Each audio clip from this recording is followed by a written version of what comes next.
If you can't have kids and are useless, let's divorce lol. Also, pay me $5 million in property settlement. Mike, with an unyielding condescending attitude even on the brink of divorce. Upon hearing his words, I triumphantly handed him the already filled out divorce papers. Go. You're well prepared, aren't you? Mike snatched the divorce papers and began to fill them out with a gleeful expression. Finally, my marriage with this man is coming to an end. I couldn't be happier when thinking about it. Moreover, I have a certain secret that I haven't told Mike.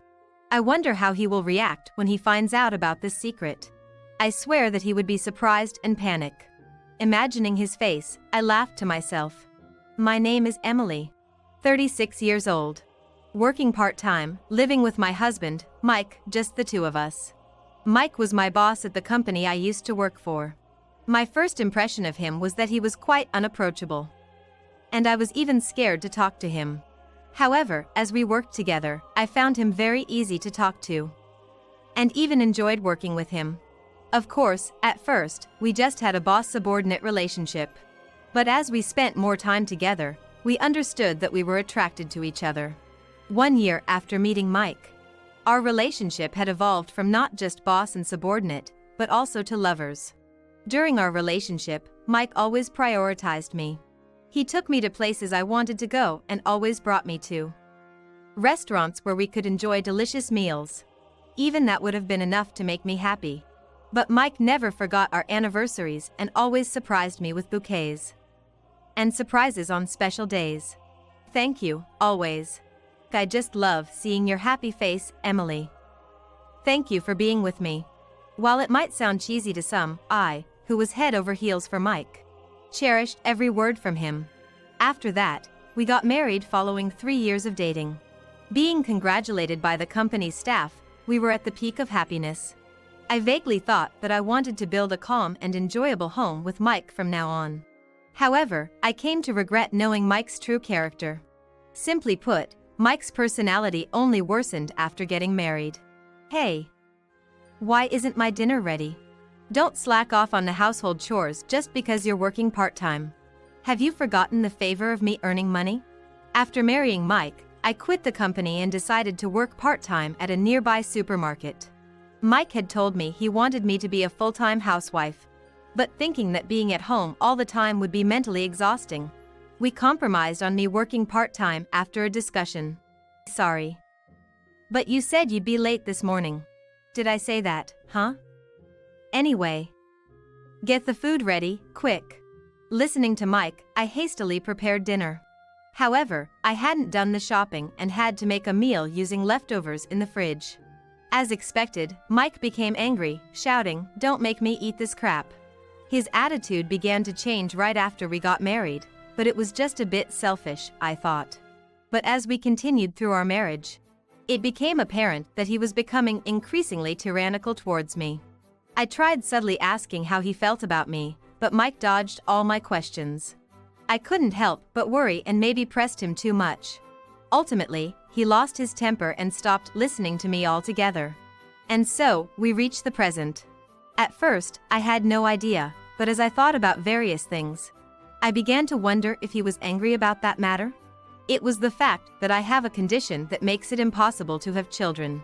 In fact, we had a bridal checkup before getting married because, of course, we wanted children. However, at that time, it was discovered that I was infertile.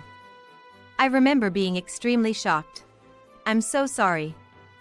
I know you want kids. I'm sorry for being infertile. I desperately strung words together, apologizing to Mike. At that time, I also told him I wanted him to find a new woman. I thought it would make Mike happier. He would always talk, with eyes sparkling, about where he would like to take our children. What he would like them to learn, how he would like to play catch if we had a boy. Seeing Mike like that made the fact that I was infertile even harder. However, there was nothing I could do about the results. I wanted a child with the person I loved, but I thought I had to give up. From now on, it's up to you, Mike. I won't say anything. I braced myself for words of separation from Mike, but his answer was not what I expected. No. I don't want to break up. Huh. I love you, Emily. I surely said I wanted kids, But if it's difficult to have them, it can't be helped. Even so, I want to be with Emily. Just having Emily by my side is enough. We can be together from now on. The moment I heard Mike's words, I felt relieved and tears started flowing. Really? Why would I lie? Listening to his gentle voice, even more tears spilled. However, considering the current situation, it's clear Mike doesn't want to be with me. If he truly loved me, he wouldn't adopt such a harsh attitude. What should I do? He kept whispering sweet nothings before we got married, but were they all lies? To begin with, is Mike really angry because I'm infertile? Unable to talk to Mike, I spent every day in agony. Then one day, I was finally able to ask Mike why his attitude towards me had become so harsh. That day as well, we were arguing as usual. Why haven't you washed the dishes? It's filthy. The TV is also collecting dust, clean it properly. The dishes are fine. This is good enough. Besides, if you have a problem with the dust on the TV, you can clean it yourself. The dishes only had 1 cup left on it that was used a few minutes ago. And I had cleaned the TV, so it was not dirty enough to be complained about. What more am I being asked for? While I usually reluctantly listened to what Mike said, this time I did not feel like it and talked back to him. As I watched his reaction, Mike suddenly slammed his bag on the floor. Then he said something outrageous. What's with that tone? That's why you're infertile. Rebel against me after you can have children. Well, I think it's impossible forever, though. Why? Because of that, infertile. I knew that my rebellion had nothing to do with infertility, but I was very shocked. Why would you say something like that? It's your fault for not silently listening to what I say. Don't make me uncomfortable. Don't talk back to me. Understand? Mike, yelling with spit flying, was many times scarier than usual, and I shrank back. Perhaps realizing I couldn't talk back, Mike sneered at me and returned to the bedroom. Come to think of it, our bedrooms had been separated just a few months after we got married. The more I think back to Mike's words, the sadder I get, feeling like I am not needed by him. This incident became the catalyst for Mike mercilessly calling me infertile from that day forward. You barely earn any money with your part-time job and you're infertile. What's that about? LOL. Also, you can't do any housework, can you? You don't have to say such things, do you? Before we got married, you accepted it, didn't you? Trying to fight back, all of my claims were just scoffed at. Accepted? Was there such a thing? I've been saying since before we got married that I want children, haven't I? You said being with me was enough. I don't know. Don't make things up. As usual, he doesn't listen to anything I say at all. Perhaps this is Mike's true nature. I spent my days regretting why I hadn't seen through him while we were dating. Such a person being my husband, I don't know when my mind breaks. I thought about divorcing him many times. However, there was a sticking point. It was that I had no money. Although I'm working part-time, I'm not living just on my own earnings. Currently, I'm financially dependent on Mike. Mike also tells me, you can't do anything without me. That was what he said. It seems obvious that if he divorces me, I won't be able to live. Besides, he probably understands that I won't run away no matter how much he verbally abuses me. Our relationship has completely cooled down, and we continue to live parallel lives. He provides money for our home, but as such a life continues. Claiming overtime and working on holidays, Mike spent less time at home. Since that period coincided with the busy season at the company, I thought he was working earnestly, but it seems that was not the case. How did I know? Because I saw Mike's payroll statement. There was no mention of overtime or holiday work pay.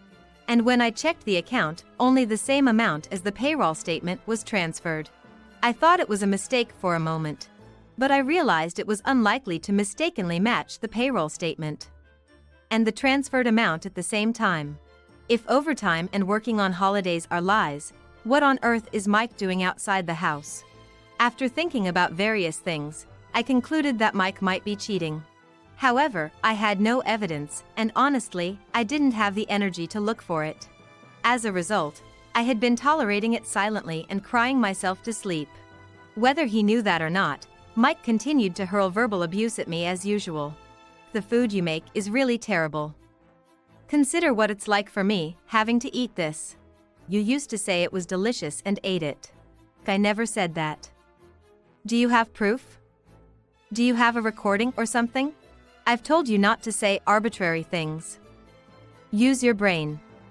You infertile loser. Being looked down upon, scoffed at, and called infertile. Before I knew it, I had begun to resent myself, who couldn't bear children. Not wanting to encounter families with children, my outings decreased. And I only left the house to go to my part-time job and to shop. I accumulated stress, lived without properly basking in sunlight. My skin became pale, my face aged. And I changed significantly from the energetic person I once was. You're aging more and more, lol.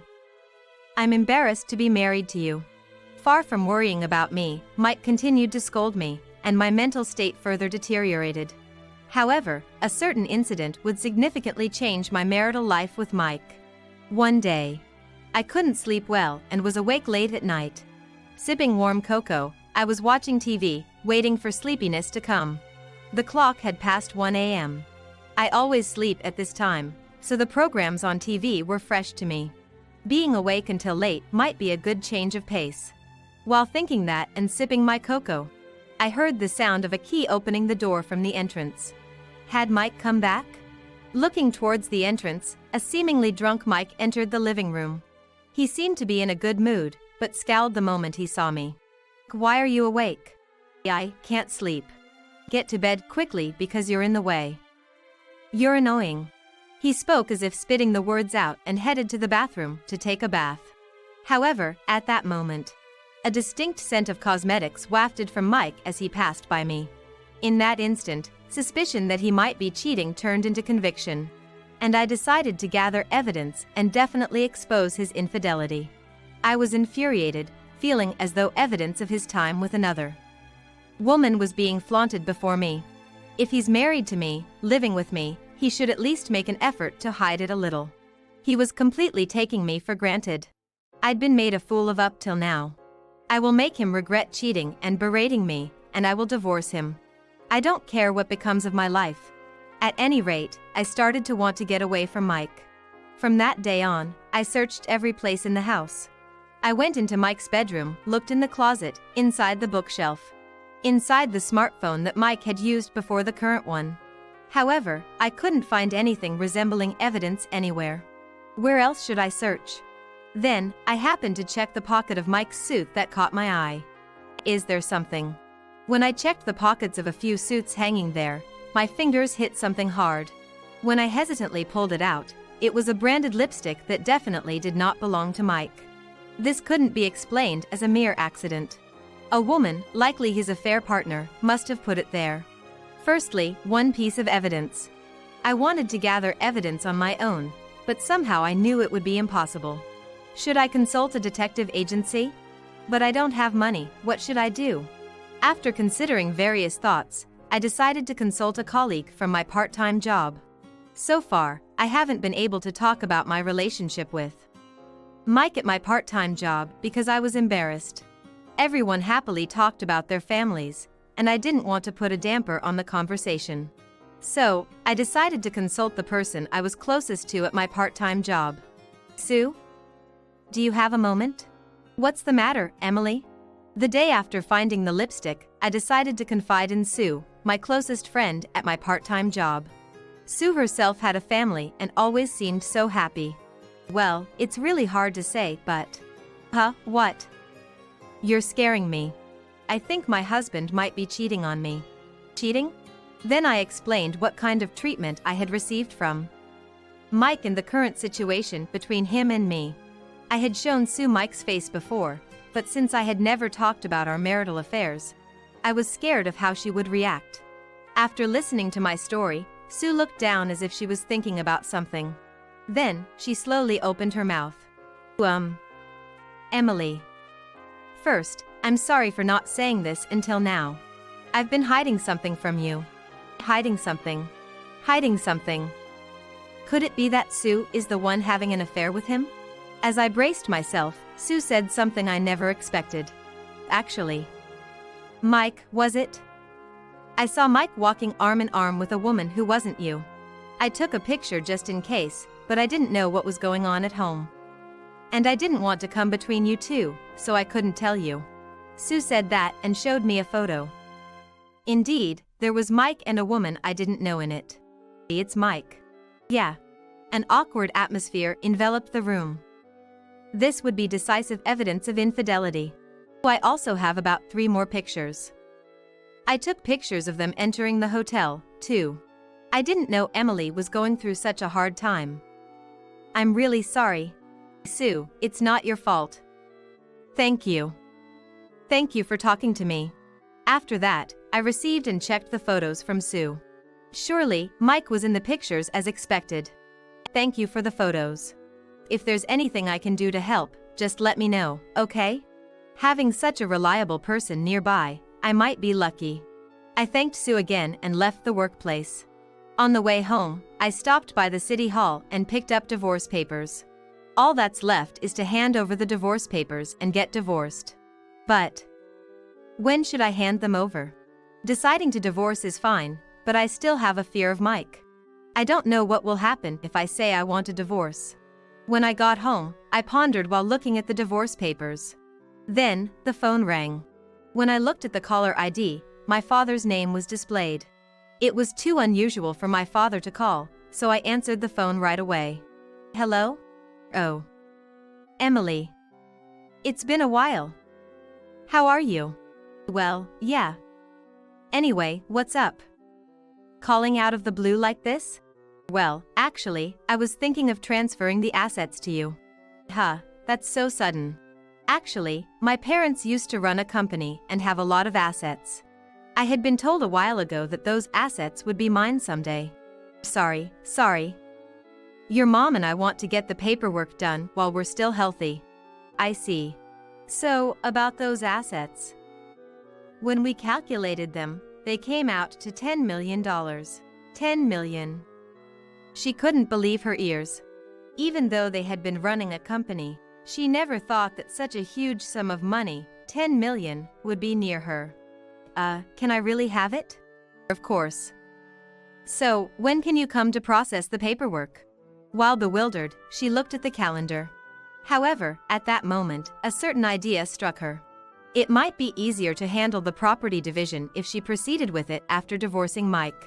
Moreover, she didn't want Mike to take away the assets. She hadn't talked to Mike about the assets and probably wouldn't be held back. She conveyed to her father that she intended to divorce Mike. You're going to divorce Mike? Well, I won't say anything if it's your decision, Emily. If something happens, tell me immediately. You can always come back home. Thank you.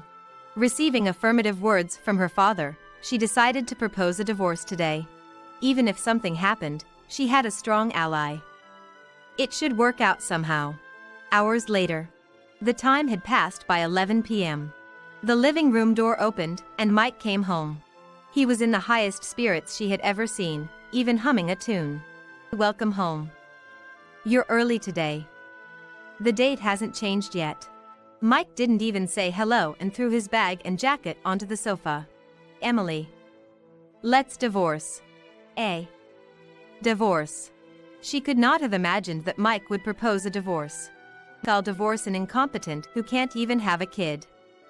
Pay $5 million for property division. She had been constantly told she was useless. But she didn't remember being asked for property division. That's exactly what I want to claim.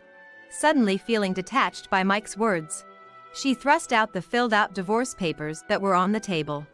Fine. Here, divorce papers. Go. You're well prepared, aren't you? Mike happily snatched the divorce papers and began filling out his portion. Man, I can finally get away from you, LOL. I'm so happy. Oh, really?